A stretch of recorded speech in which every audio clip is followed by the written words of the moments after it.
एक विशाल का ट्रेलर जो है घाट नंबर 1 में सामान सहित पलट गया। और चूंकि रात्रि समय में बसों के आवागमन होता रहता है और ट्रकों का भी आवाजाही होता रहता है, संबंध में हम प्रयास कर रहे हैं कि जो बसें हैं और ट्रकें हैं उनको डाइवर्ट करके इस रास्ते से लेकर के जाएं ताकि घाट का मरम्मत का कार्य जो है वो सुचारू रूप से जारी रहे। कि आरटीओ और पुलिस की मदद से जो ओवरलोडिंग गाड़ियां हैं उन पर कार्रवाई की जा रही है। केशकाल घाट में इन दिनों जाम का सिलसिला कम होने का नाम नहीं ले रहा है। सोमवार देर शाम जिस प्रकार से छोटी गाड़ियों और बसों के ओवरटेक के चलते जाम की स्थिति बना हुआ था, देखते ही देखते रात्रि 10 बजे एक विशाल का ट्रेलर घाट क्रमांक 10 में एक विशाल का ट्रेलर घाट क्रमांक 1 में जैसी जगदलपुर से रायपुर की ओर जा रही थी और अचानक पलट गया, जिसके चलते पूर्ण रूप से छोटी से बड़ी गाड़ियां सभी गाड़ियों के पहिए पूरी तरह थम गया, जिसके चलते देखते ही देखते मेगा जाम लग गया। मेरे पीछे देख सकते हो कि ये जो बस आ रही है रूट को डाइवर्ट कराने के चलते ये नगरी और बोरई होते हुए जो जगदलपुर की ओर जा रही है हमारे साथ। और अब आप देख सकते हो रात के 3 बजे केशकाल पुलिस और प्रशासन दोनों मिलकर ये जितने भी गाड़ियां हैं, चाहे यात्री बस हो या छोटी गाड़ियां, किसी को परेशानी ना हो बोलकर स्वयं आज एसडीएम रात्रि 3 बजे मौजूद है। इनसे ही जानते हैं कि किस प्रकार से गाड़ियों को डाइवर्सन कराया जा रहा है, क्योंकि आने वाले दिनों में केशकाल घाट का मरम्मत भी होना है। सर, रात के 3 बजे आप उपस्थित हो, क्या कारण है, क्या किस लिए? चूँकि रात 9 से 10 बजे के बीच में एक विशाल का ट्रेलर जो है घाट नंबर 1 में सामान सहित पलट गया, जिसकी वजह से जाम की स्थिति बन गई।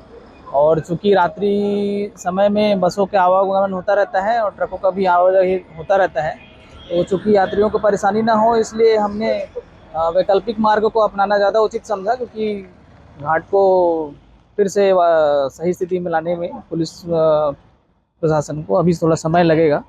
तो विश्रामपुरी चौक से होते हुए विश्रामपुरी से आगे सरोना ज्ञानी ढाबा कांकेर की ओर गाड़ियाँ निकल रही हैं, बसें और ट्रकें सभी निकल रही हैं। और दूसरा मार्ग अगर जिसको रायपुर की ओर बढ़ना है वो बुराई और सिहावा नगरी रोड से होते हुए धमतरी और रायपुर की ओर बढ़ सकता है। और हमारा प्रयास भी ये रहेगा कि चूँकि आगामी दिनों में घाट का काम भी किया जाना है, नवीनीकरण घाट का प्रारंभ होना है और हम लोगों ने डाइवर्सन रूट भी तैयार किया है और बड़ी बसों और ट्रकों को भी इस मार्ग से ले जाने का हमारा प्रयास है। तो अभी से इस संबंध में हम प्रयास कर रहे हैं कि जो बसें हैं और ट्रकें हैं उनको डाइवर्ट करके इस रास्ते से लेकर के जाएं ताकि घाट का मरम्मत का कार्य जो है वो सुचारू रूप से जारी रहे और लोगों को भी इस रास्ते से वाकिफ़ हो जाएं और आगामी दिनों में जो डाइवर्सन का प्लान हम बना रहे हैं वो सही तरीके से कार्य कर सके। सर, घाट में इस वक्त बड़े बड़े गड्ढे हैं जिसके कारण ही गाड़ियां पलट रही, उसको जल्द कैसे गड्ढों को भरा जाए? चूँकि मैंने पहले ही बताया कि घाट का नवीनीकरण का कार्य स्वीकृत हो चुका है और टेंडर भी हो चुका है।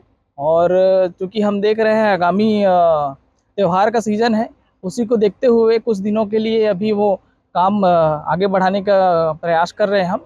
और जैसे ही क्लियरेंस हो जाएगा तो काम चालू हो जाएगा और उसका प्लान भी बन करके पूरा तैयार हो चुका है। सर, कौन सा मोड़ पे गाड़ी पलटी है और क्या कारण है कि एक छोटी सी गाड़ी भी नहीं निकल पा रही थी? जी, कितने घाट में मोड़ क्रमांक 1 नंबर में जगदलपुर से जो गाड़ी है रायपुर की ओर जा रही थी, बड़ा ट्राला जो कि ओवरलोडिंग की वजह से भी नीचे रोड खराब था जिसके कारण पलट गई थी और एक भी गाड़ी आगे पीछे हो नहीं पा रही थी, जिसके चलते हम को सभी गाड़ियों को विश्रामपुरी मार्ग से डाइवर्ट करना पड़ा, जो कि अभी तक भी डाइवर्ट कर रहे हैं। अभी तक पूरा ट्रैफिक क्लियर नहीं हो पाया है। जिस विश्रामपुरी तरफ का रोड थोड़ा सा सकरा है, जिसके चलते गाड़ियों को आने जाने में भी थोड़ा सा दिक्कत हो जा रही है। सर, देखा जा रहा था कंडम गाड़ियां और जिसका अवैधता समाप्त हो, वो गाड़ियां भी धारावी से मार्ग में चल रहा है और ओवरलोड, जिसके कारण जाम की स्थिति बनता जा रहा है और घाट में पलटती जा रहा है। उसके लिए किस प्रकार पुलिस और प्रशासन काम करे?